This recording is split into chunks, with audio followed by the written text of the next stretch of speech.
नमस्कार बच्चों, आज हम पढ़ेंगे सूरदास के पद का दूसरा पद। दूसरे पद में गोपियाँ स्वीकार करती हैं कि उनके मन की अभिलाषाएं मन में ही रह गईं। कृष्ण के प्रति उनके प्रेम की गहराई इन पंक्तियों में अभिव्यक्त हुई है। चलिए दूसरा पद पढ़ते हैं।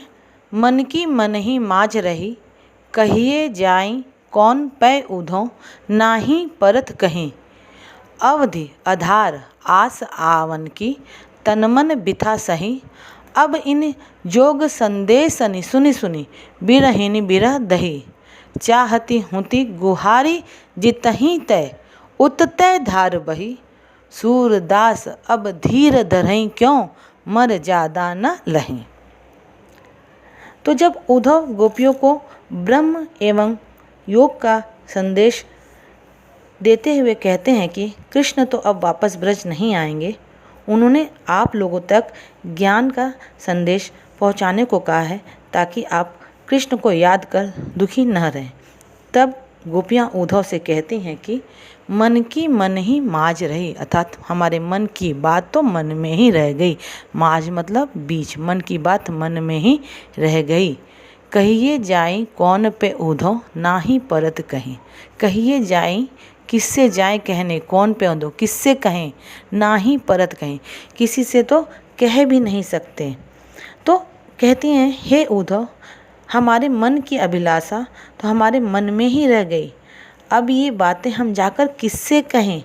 हमने तो सोचा था कि श्री कृष्ण ब्रज वापस आएंगे तो उनसे अपना सारा दुख कहेंगे, पर वे तो मथुरा जाकर बस गए और वापस लौट कर नहीं आए। गोपियाँ श्री कृष्ण से अपने मन की बात कहना चाहती थी, पर कृष्ण की जगह उद्धव आ गए तो उनका धैर्य टूट गया और उनकी विरहाग्नि बढ़ गई, अर्थात विरह की अग्नि यानी श्री कृष्ण से दूर रहने का दुख और बढ़ गया। देखिए बच्चों, दूसरी पंक्ति में यही बात कही जा रही है। अवधि आधार आस आवन की, एक समय की आशा थी कि इस वक्त हो सकता है कि कृष्ण जी आएंगे, और तन मन बिथा सही, अपने तन मन क्या जो दुख है हम सह रहे थे। अब इन योग संदेशनि सुनी सुनी, और अब इस योग का संदेश सुनकर बिरहिनी बिरह दही, और बिरहिनी यानी जो विरह में है, जो दुख में है, वह और दुखी हो गई। इन पंक्तियों में देखिए अलंकार है अवधि आधार आस आवन। अवर्ण की आवृत्ति बार बार हुई है, तो कौन सा अलंकार हुआ? अनुप्रास अलंकार।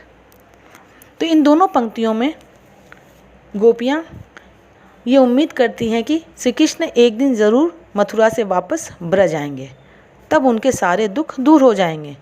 परंतु श्री कृष्ण स्वयं ना आकर अपने मित्र के हाथ योग का संदेश भेजते हैं कि मुझे भूल जाओ और योग करो, जप करो, तप करो, तभी तुम्हें ईश्वर की प्राप्ति होगी। और यह सुनकर गोपियों का दुख और बढ़ गया। अब अंतिम दो पंक्तियों को पढ़िए। चाहती हुती गुहारी जितहीं ते, उततै धार बही। सूरदास अब धीर धरहीं क्यों, मर जादा न लहीं। चाहती मतलब चाहना, हुती मतलब थी, गुहारी रक्षा के लिए पुकारना, जितहीं ते जहाँ से, उत मतलब उधर से, धार मतलब योग की जो धार, प्रबल धार लेकर के उद्धव आए हैं, बही मतलब आना बहना, धीर मतलब धैर्य, धरई मतलब धारण, मर्यादा मतलब प्रतिष्ठा, न लही मतलब न रही न रखी। तो इन पंक्तियों में गोपियाँ कहती हैं कि जब मनुष्य पर विपत्ति आती है तो वे अपने प्रिय के पास जाकर गुहार लगाते हैं, रक्षा के लिए पुकारते हैं।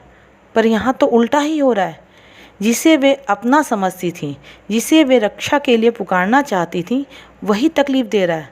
अर्थात श्री कृष्ण को वे अपना समझती थीं, सोचती थीं कि उनके आने पर सारे दुख दूर हो जाएंगे, श्री कृष्ण सारे दुख हर लेंगे, पर वही कृष्ण दुख दे रहे हैं, योग का संदेश मित्र के जरिए भेज रहे हैं।